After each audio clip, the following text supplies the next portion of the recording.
कुळगाव, बदलापूर, पश्चिम श्रीनगर या ठिकाणी माजी नगरसेवक शरद तेली यांच्या संकल्पनेतून आरोग्यवर्धिनी मंदिर उभारण्यात आले असून नुकतेच आमदार किसन कथोरे यांच्या हस्ते या आरोग्य मंदिराचे उद्घाटन करण्यात आले।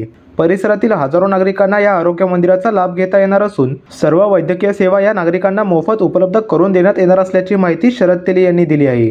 याचबरोबर श्रीनगर ते सर्वोदय नगर या ठिकाणी देखील नवीन पुलाचे बांधकाम करण्यात येणार असून श्रीनगर ते सर्वोदय नगर किंवा बदलापूर स्टेशनला जाण्याचा मार्ग हा सोपा होणार आहे। या पुलाच्या कामाचे देखील आमदार किसन कथोरे यांच्या हस्ते उद्घाटन करण्यात आले आहे। यावेळी भारतीय जनता पक्षाचे पदाधिकारी व कार्यकर्ते मोठ्या संख्येने उपस्थित होते।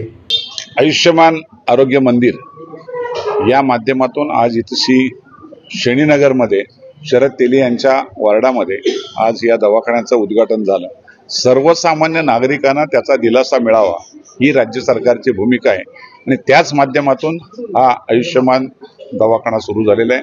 मी मनापासून त्याला शुभेच्छा देतो। नागरिकांनी त्याचा लाभ घ्यावा अशा प्रकारची विनंती करतो। बदलापूर शहर खूप वाढते, श्रीनगर सुद्धा पूर्वी आणि आताच सगळ्या बिल्डिंगी मोठ्या झाल्यामुळं लोकसंख्या खूप वाढलेली आहे आणि एका रस्त्यावरच तो ताण येत होता। त्यामुळे मधल्या रस्त्यामधून हा ब्रिज टाकल्यामुळं श्रीनगरच्या रहिवाशांना रेल्वे स्टेशनला जायचं असेल किंवा पलीकडे जायचं असेल किंवा यायचं असेल तर सगळ्यात जवळचा मार्ग त्या माध्यमातून जोडला जातोय आणि निश्चितपणे त्या पुलाचं काम लवकरच पूर्ण होऊन नागरिकांना त्याचा लाभ होतो। आज श्रीनगर येथे आयुष्मान आरोग्य मंदिराचं या ठिकाणी उद्घाटन झालेलं आहे।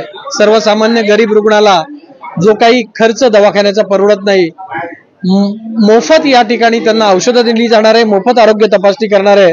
त्यामुळे या विभागातील नागरिकांची खूप चांगल्या प्रकारची सोय झाली आहे। सर्वोदय नगर आणि श्रीनगर येथे जोडणारा एक पूल देखील या ठिकाणी होतोय, त्याचं देखील भूमिपूजन झालेलं आहे। निश्चितच यामुळे श्रीनगर विभागातील नागरिकांना खूप मोठा दिलासा मिळणार आहे आणि मोहनानंद नगर पुलावरील जो काही ताण आहे तो कमी होणार आहे। त्या ठिकाणी जी काही ट्रॅफिकची समस्या होती ती समस्या देखील यामुळे दूर होणार आहे। निश्चितच या दोन्ही उपक्रमांमुळे या ठिकाणी खूप मोठा फायदा या परिसरातील नागरिकांना होणार आहे।